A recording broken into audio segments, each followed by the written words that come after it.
Trump's final warning to Xi Jinping over Yu Menglong. Whether you love him or criticize him, Trump understands one thing better than most modern leaders: narrative power.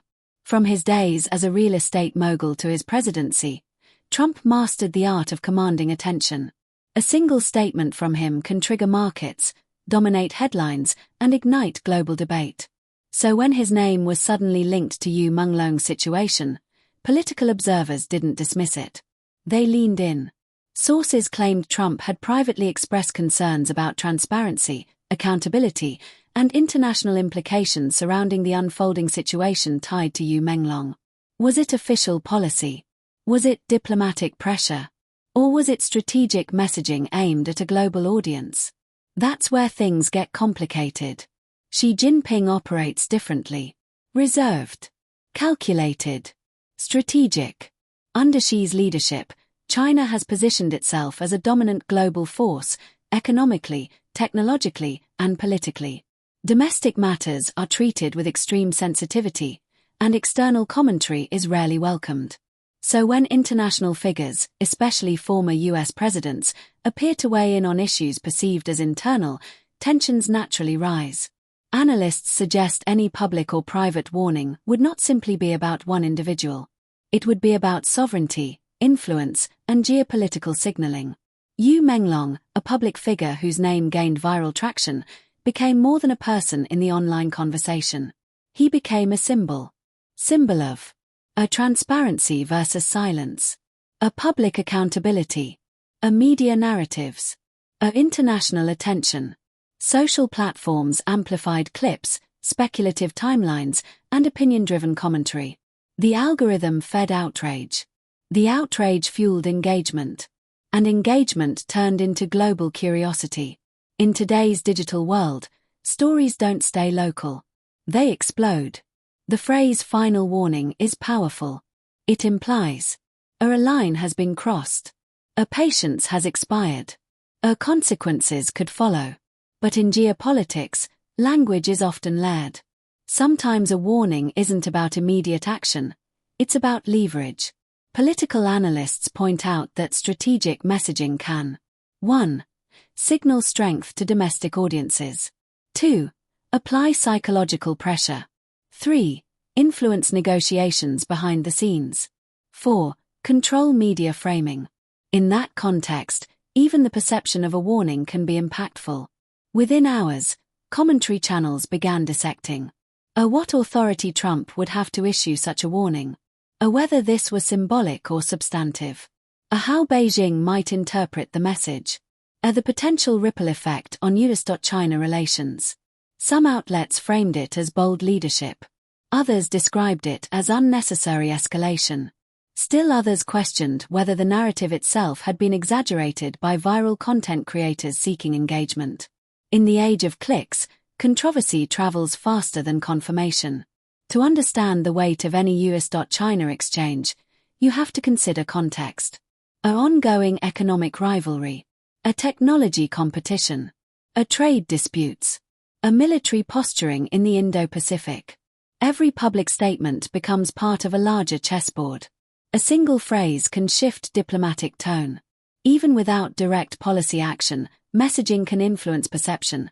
And perception shapes global markets, alliances, and negotiations. There's another layer here. The internet doesn't just report events anymore. It shapes them. When millions watch, share, and comment, public pressure can become its own force. Governments are aware of that. Leaders are aware of that. The Yu Menglong story demonstrated how our online speculation can trigger international attention. Our influencers can amplify political narratives. Our public figures can become global symbols overnight. In a connected world, narrative momentum matters. Here's what experts caution. Not every viral headline reflects a formal diplomatic exchange. Sometimes, statements are interpreted beyond their original intent. A social media framing intensifies language. A political commentary is repackaged as official policy. The distinction between commentary and diplomacy is critical. Without verified documentation of formal communication, much of what circulates remains interpretation. Even if strong words were used, seasoned analysts note, global powers rarely act impulsively when stakes are high. Instead, they attest boundaries, send calibrated signals, leave room for de-escalation. A final warning in media language does not automatically equate to military or economic retaliation. It can simply be part of strategic positioning. Yu Menglong had already been a topic of intense online speculation. His name symbolized unanswered questions and unresolved narratives circulating among digital communities. But the moment international political figures were associated with his story, the scale shifted. The conversation was no longer local. It became geopolitical. Trump's influence doesn't require an official press conference.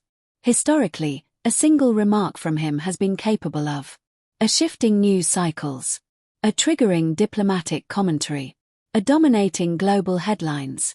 Political strategists understand that Trump's messaging style thrives on strength-based framing. Words like warning and final carry weight, especially when paired with international rivals.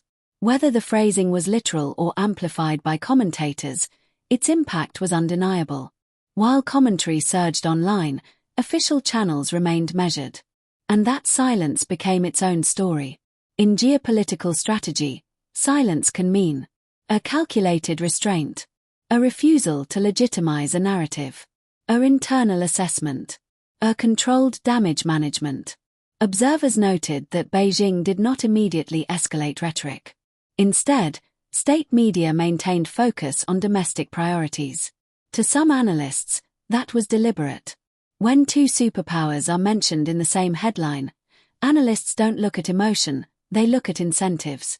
Questions being quietly examined in policy circles included: would acknowledging the narrative strengthen it? Would dismissing it weaken it? Was this aimed at domestic audiences rather than foreign leadership? In modern politics, messaging often has two audiences. 1. International rivals. 2. Domestic voters. The balance between the two shapes every word. Algorithms thrive on intensity. The story contained: a controversial public figure, an international rival, a mysterious situation, an emotional public reaction. That combination is digital gasoline. Influencers dissected the story frame by frame. Reaction channels posted hourly updates. Speculation threads grew into thousands of comments. Some narratives were grounded. Others spiraled into conspiracy. The line between analysis and amplification blurred. There is a difference between a political rhetoric, a formal diplomatic action. Even strong public statements don't automatically translate into policy shifts. Experts in U-China relations emphasized that official channels of communication are far more structured than viral headlines suggest. Diplomacy involves back channels, envoys, strategic timing, and calibrated language. Social media operates at a different speed. Markets watch rhetoric closely. Whenever U-China tensions appear to rise, investors consider trade implications, tariff adjustments, technology export controls, supply chain vulnerabilities. Even the perception of conflict can trigger cautious positioning in financial markets. Though no immediate economic retaliation occurred, analysts monitored signals closely. Because sometimes markets react before governments do. The word final implies inevitability. It suggests escalation is next. Patience has run out. Action is imminent. But political language often functions symbolically. A strong phrase can energize supporters without committing to concrete action. That nuance is often lost once a headline goes viral. Amid global politics, one key element often gets overshadowed: the individual at the center of the controversy. Yu Menglong became a symbol within broader debates about transparency, public scrutiny, and the power of online narratives. When individuals become symbols, the story transcends facts. It becomes emotional. And emotion fuels virality. Global policy analysts began offering cautious takes. Was this a symbolic gesture rather than an actionable one? Could this signal broader tension in future negotiations? Or would it quietly fade from headlines? History shows that not every rhetorical flare-up leads to structural change. Sometimes it's a pulse. Sometimes it's a pivot. We are witnessing a transformation. In the past, diplomacy unfolded behind closed doors. Now, it unfolds in comment sections, live streams, and trending tabs. Leaders must consider not only other governments, but also public opinion shaped by algorithms. That changes the equation. What we know. The narrative gained massive traction. High-profile names amplified attention. Official escalation did not immediately follow. What we don't know. Whether any private communications occurred. Whether strategic messaging was intentional or reactive. Whether this moment will have long-term diplomatic consequences. Speculation fills the gaps left by silence. If this episode signals anything, it's that the relationship between the US and China remains complex. Public rhetoric can be part of strategic positioning, especially during politically sensitive periods. Observers will be watching for shifts in trade language, diplomatic visits, policy announcements, military signaling. Because in geopolitics, patterns matter more than moments. The Yu Menglong controversy intersected with national pride, international rivalry, digital amplification, political branding. That intersection is volatile. It doesn't require missiles or sanctions to make headlines. It requires attention. And attention is currency. When Trump first entered office, the tone between Washington and Beijing was cautiously optimistic. There were early summits, public handshakes, formal statements of cooperation. But beneath the surface, structural tensions were already brewing. Trade imbalances, intellectual property disputes, technology dominance, military expansion in Asia. And once those tensions surfaced, rhetoric intensified quickly. Trump's communication style was bold, direct, and often confrontational. Xi's was calculated, restrained, and strategic. Two very different leadership philosophies. Two powerful nations. One of the most defining chapters in their political relationship was the US-China trade conflict. Tariffs escalated. Negotiations stalled. Markets reacted. Each statement from Washington was mirrored by a measured response from Beijing. The world watched as economic leverage became a diplomatic weapon. And during that period, we learned something important. Words matter. A single phrase could move billions in market value. A single tweet could dominate international headlines. So when phrases like final warning resurface years later, observers don't dismiss them casually. They analyze them within historical context. Throughout his political career, Trump used high-impact language as a negotiating tool. The pattern often followed this structure. 1. Strong public rhetoric. 2. Media amplification. 3. Pressure applied. 4. Negotiation space created. It was branding and bargaining blended together. The question analysts now ask is, was the language surrounding Yu Menglong another example of pressure-based positioning? Or something entirely separate from formal diplomacy? Under Xi Jinping, China refined a different strategy. A controlled messaging. A strategic patience. A long-term positioning. A avoidance of reactive escalation. Beijing's approach to international criticism has often emphasized sovereignty and non-interference. So if a high-profile American figure appears to comment on a matter perceived as domestic, it triggers a predictable calculation. Respond publicly, or absorb quietly and avoid legitimizing the narrative. Silence, in this context, can be powerful.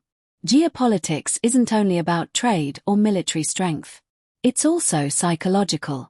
When strong language enters global headlines, it can signal confidence, test reactions, energize supporters, probe diplomatic boundaries. And sometimes the goal isn't immediate policy change, it's strategic positioning. Political communication today often serves multiple purposes simultaneously. There's another layer rarely discussed openly. Domestic political optics. When major figures speak strongly about international rivals, it can resonate deeply with supporters who value decisive leadership. Political rhetoric isn't always aimed externally. Sometimes it's calibrated internally. That doesn't diminish its impact, but it reframes its intent. The situation involving Yu Menglong added emotional fuel to an already sensitive geopolitical relationship. Because once a story carries a mystery, a public sympathy, an online mobilization, it becomes more than a news item. It becomes symbolic. And symbolism is powerful currency in global narratives. Some analysts suggest that moments like this can function as a temperature checks, a trial balloons, a strategic reminders of influence.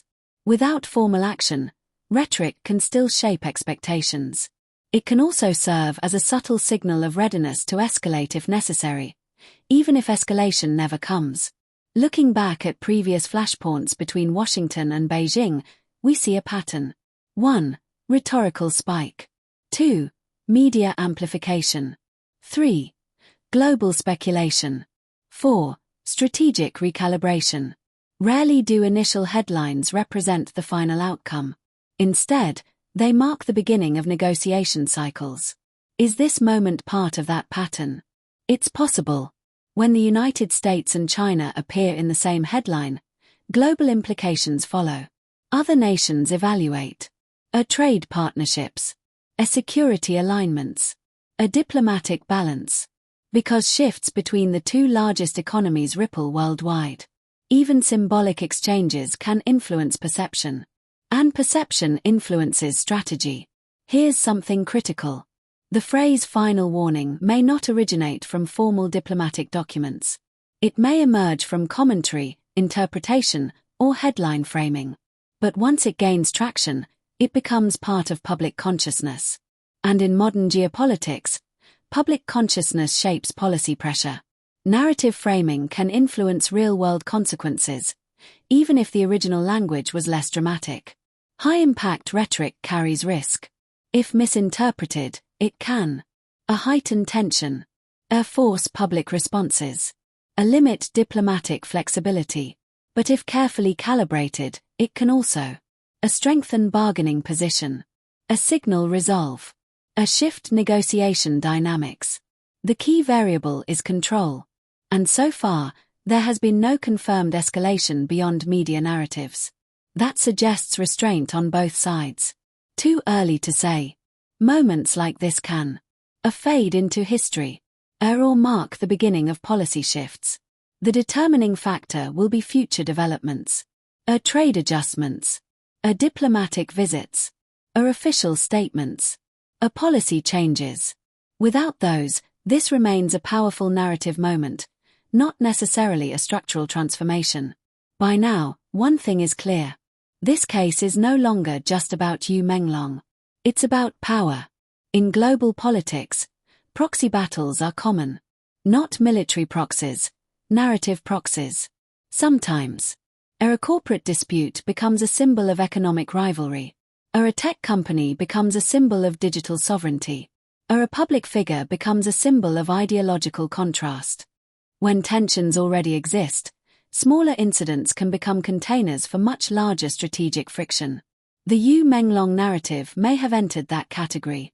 To understand the stakes, consider the broader US-to-China dynamic. A technological supremacy, artificial intelligence dominance, semiconductor supply chains, global infrastructure initiatives, influence over developing economies. These are not minor disagreements. They are structural competitions. So when emotionally charged narratives emerge, they sometimes get absorbed into that larger contest, whether intentionally or not. Timing matters in geopolitics. Whenever rhetoric intensifies, analysts ask, is there a negotiation happening quietly? Is there pending legislation? Is there a strategic review underway? Strong language can function as a negotiating tool, a warning shot without formal escalation, a reminder of leverage. It doesn't require official action to be effective. Sometimes it only requires attention. Here's the subtle layer most people overlook. Leaders speak to multiple audiences at once. When strong rhetoric enters the public sphere, it can simultaneously reinforce domestic strength, signal resolve to rivals, influence allies, shape media framing. In that context, the Yu Menglong situation may not have been the objective, but rather the catalyst. The 21st century introduced something unprecedented. Narrative warfare. No tanks. No troops. No formal declarations. Just hashtags. Headlines. Viral clips. Influencer commentary. Information moves faster than diplomacy. And once a narrative becomes emotionally charged, it becomes difficult to contain. The Yu Menglong story reached that velocity. Observers noticed that Beijing's official tone remained measured. No dramatic escalation. No immediate retaliation. That restraint may signal confidence. In strategic communication, overreaction can validate a narrative. Underreaction can deflate it. Choosing not to amplify controversy can sometimes be the most calculated move. Global investors track more than policies. They track tone. When rhetoric escalates between major powers, markets look for signs of a trade disruption, a sanction risk, export controls, a diplomatic strain. Even if nothing materializes, the perception of instability can influence positioning. So far, no confirmed structural policy shift has emerged from this moment, which suggests that, at least publicly, escalation remains rhetorical rather than operational. Here's where things get psychological. Once a public figure becomes associated with a broader political narrative, their story transcends personal scope. It becomes symbolic. And symbolism fuels a emotional engagement, a political debate, a media cycles. Yu Menglong's name, whether intentionally or not, entered a narrative ecosystem much larger than any individual. Some analysts suggest this episode could be interpreted as a pressure test. In diplomacy, pressure tests are used to evaluate a reaction speed, a media framing, a public response, a diplomatic posture. If rhetoric escalates and no counter-escalation follows, it sends information. If counter-escalation happens, that also sends information. Either way, intelligence is gathered. Under Xi's leadership, China's strategy is often described as long-term positioning. Under Trump's political brand, strategy often emphasizes visible strength and immediate leverage. These approaches contrast sharply, but they can also coexist in tension without triggering open conflict. Sometimes strong words are simply part of a longer chess match. One overlooked dimension. Other nations watch closely. Allies and competitors alike observe. A tone. A timing. A follow-through. Because shifts between the US and China influence global alignment decisions. Even rhetorical exchanges can subtly impact diplomatic calculations elsewhere. In any high-stakes US-China exchange, intelligence is central. What does intelligence involve? Monitoring communications, signals from leadership, media, and influencers. Assessing public sentiment, how viral narratives are shaping perception domestically and internationally. Predictive analysis, anticipating next moves based on historical behavior. Risk evaluation, determining if rhetoric will trigger economic, military, or social consequences. When a final warning is issued, publicly or semi-publicly, intelligence teams immediately assess how Beijing is likely to respond, whether allies are being influenced, how global markets will react, potential vulnerabilities. Every word, every leak, every trending clip is data. The 21st century intelligence game is not only about spies in foreign capitals. Social media has become a battlefield. Tweets and viral videos are monitored for shifts in sentiment. Hashtags become unintentional intelligence signals. Our algorithms can amplify narratives that state actors use to gauge public reaction. Yu Menglong's story exploded online.